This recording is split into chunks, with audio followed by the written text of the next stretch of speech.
Go ahead. All right, so I've written it out. The insulin to carb ratio. Breakfast and lunch, our insulin to carb ratio is 1 to 12. It changes at supper because she had been running high at supper and bedtime. So supper and bedtime, our carb ratio is 1 unit of insulin to 15 units of carbs. And then breakfast, lunch, and supper, our correction equation is blood glucose minus 100 over 75. That is, of course, if it is over 150. 150 is the magic number. If it's not under 150, or if it's not over 150, you don't have to do anything. If it's under 70, she just has to eat. And you don't give her insulin, she just has to eat under 70. Sorry. And I can't talk. Now, if it's real low, you should check her blood sugar again. But at any rate, now, at bedtime, the equation correction changes from blood glucose to blood glucose minus 150 divided by 75. You check her blood glucose, I can't get it out, at 2 a.m. And then long lasting, you give 12 units always. That's not going to change. And you give that at bedtime. So her bedtime tonight is 10 p.m. So 10 to 11 p.m. is fine. And the long lasting, it metabolizes slower. So the rapid metabolizes fast, this metabolizes slow. And the 2 a.m. check is to make sure that this long lasting is working as it's meant to work. That is what that check is for. But 150 is your magic number when it comes to being too high, and 70 is your magic number when it's too low. And if it's too low, she eats. If it's over 150, she has insulin. She has a correction. But you just check at these times. You don't have to check her unless it's low. Then you want to check it, an hour later, 2 hours later, 15 minutes 15 later. No, baby, because it's not low that often. And if it's over 300, did you leave them? I did not leave ketone test strips. I don't see it being that high, unless something real bad wrong happens. But it could. Well, X-nay on it being too high. Hopefully it's not. Although it got pretty close tonight. It was 240. She said. Yeah.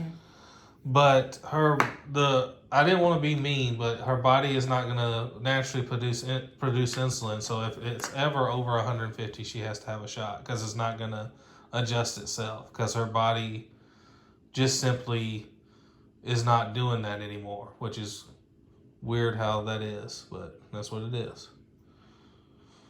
And like I said, if you have any questions, call us. We're not, trying to be mean or overbearing or anything like that. I just don't want to go back to Children's Hospital. It's confusing. It is. What confuses me is it's 100, but 150 is the magic number that it needs to be. So that's why I always confuse these numbers. And when I gave her insulin, she had I think her blood sugar was 110. We should have written it down if we didn't. But then it didn't need to be adjusted. So all you saw is me adjust for her food. And she can have carbs, even if her blood sugar's high. She can have carbs. But you always, if her blood sugar is over 150, you want to adjust for that as well. So it's a twofold process. You do the blood sugar before she eats. So she doesn't eat anything until you check her blood sugar. And then you write down that number. And then you measure her food out so you can calculate the carbs. She eats, and you can wait an hour, and then you give her the shot based on the combination of the two numbers. So let's say we've already done this. Well, I recorded on that stuff that you said was stupid. Okay, so let's say at lunch her blood sugar is 200 and it's 100 minus 75. No, it's 200 minus 100 divided by 70. That's what that over was. I know, but that's not what you said. And so, which means it's going to be 100 divided by 75, which is like 1.5 something. I don't know exactly. 1.33. And let's say that she has a bowl of Cheerios And milk. And milk, which is like 38 carbs, isn't it? Yes. So then because it's lunch, our ratio is going to be 1 to 12. So 38 divided by 12, which is going to equal 3.16. And then you are going to add these two numbers together to get how much insulin you give. So that equals 4.49. So we're going to round up to 4.5, which means we're going to round up to a whopping 5 units. See, I didn't know that. For that correction. But you never round these. The way I was taught to do math, I always want to round. Like if this ended up being 1.5, I want to go ahead and say it's 2. You don't do that. You wait until the whole equation is together until you round up or down. But honestly, I think if it was 4.49 and all you gave her was 4 units, she'd probably be okay. But, just... That 200 in that? No, probably not. I don't know. That's the art versus the science. It is more of an art form than it is a science. But let's say bedtime. Because she never drinks the whole thing of milk that's in her Cheerios either. But please stop interjecting and making it confusing.